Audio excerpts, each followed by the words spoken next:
Hi, I'm Rick Rheins, the senior rabbi at Temple Sinai in Denver, Colorado. Tonight, Thursday night, begins the celebration of Purim.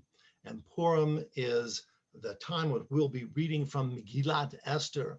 And as we read Megillat Esther, we'll learn about the heroism of Esther and of Mordecai as they overcame the evil Haman. Now, when we read the Megillat Esther, this is a real Megillat. This is a scroll of Megillat Esther. It's an ancient scroll, and we'll be reading it, chanting it in Hebrew. And when I say that we'll stamp out the mention of the evil Haman, we'll use a grogger. You'll never see a grogger bigger or louder than this. That's about as loud as we're going to do it. Otherwise, the entire sound system will crash. So everyone has their own grogger or gregor or noisemaker to timche et zecher Amalek, to wipe out the memory of Amalek. Now, Haman, of course, and we mentioned this last week, is the descendant of Amalek, that evil person, that evil that pervades throughout the world. And unfortunately, we feel that in our world as well. So we're going to read tonight this book of Esther, Megillat Esther, and we'll read about how they rose up to the occasion. They had this incredible courage, and they faced down evil, and they saved the day.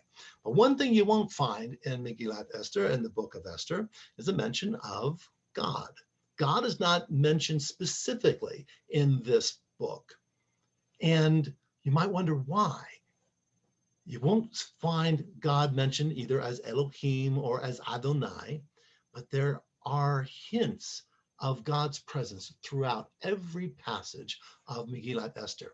Now that is parallel to the Torah portion this week. The Torah portion this week is Tetzaveh. Literally begins Atad Tetzaveh, you command. There's one person not mentioned in this Torah portion. Begins the very end of chapter 27 of Exodus and further. Not mentioned in this book. In the only Torah portion in all of the Torah from Exodus, Leviticus, Numbers, and Deuteronomy, the only time this person is not mentioned is in this week's portion, and that's Moses. We say it's the book of Moses. Well, Moses doesn't appear at all in Genesis. Of course, he was not born until Exodus, but Moses appears in every other Torah portion except for this one, also hidden but present, because the very first word, ata, you command Aaron and his sons to do what? Specifically, to create a ner tamid, a candle, a menorah, a lamp that will burn continuously, and that lamp will give light. That's what I wanted to connect one to the other, because though God is not present in the book of Esther, God is, or at least not mentioned specifically, God is present spiritually, finding a way so that those lots that Haman kept tossing, that to determine what was the day to attack the Jews, what was the day to wipe us out. It was these lots that he had to cast, casting the poor, casting the lots to determine, is this the day? Is that the day? 365 days in a row. They said no, but he refused to understand that something was happening here. But he did not understand. Esther and Mordecai, they kept their faith. They believed even though they couldn't see. The children of Israel were commanded, create this ner tamid, this lamp that will be burning continuously. Put it in the inner sanctum of the Holy of Holies, this temple, first the tabernacle, and later on the temple, and later on in our synagogues, and let it shine. That too then is a metaphor for us, that in times of darkness, when we see evil around us, of course, there was the evil of Amalek, and there was the evil of Haman. There's other evil out there too. And sometimes that evil is so pervasive that we find the cold and the isolation of a pandemic. Sometimes we find the darkness of a terrible storm that shut out the power for all of those people in Texas and those states who are suffering from the cold and that darkness. And they wonder what's next after all of the political divisiveness and the social disappointment and the social isolation and the pandemic, for goodness sakes. Now all the power is out and this cold is here. They need light.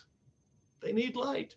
And though sometimes you want, well, where's Moses? Where's God? Where's the hero? Where's Esther? Where's Mordecai? The Torah says, create this lamp, create this light, and let it shine. It doesn't have to be a physical light because we don't look for God's presence physically. We look for God internally. We look for God all around us because we're of that. And the light we're to create is that light of hope. It's the light of love. It's the light of courage that says we're not going to be bullied by these evil Hamans all around us. We're not going to be bullied by the despair and the anxiety that eats within, where I feel that sense of hopelessness that I won't be able to survive. Light the light, light the sense of hope in your life. That's what Purim's all about. Let that be a day starting tonight in which you make the noise and stamp out the evil in the world. Read of the heroism of an Esther and a Mordecai. We say, well, where's Esther and Mordecai? You're looking at it in the mirror. You can be Esther and Mordecai. That spirit is within you. You just have to shine a light to allow your own heroism to come through. I pray that this Purim is truly a Purim Sameach, a day of joy and celebration, of sharing gifts for the poor, of lifting up those who are feeling despair. Give them a sense of hope. May this Shabbat of Tetzaveh be one where you remember that the lights shine not just in the synagogue and not just in the old tabernacle. They can shine, most importantly, in your heart and in your soul. Shabbat Shalom.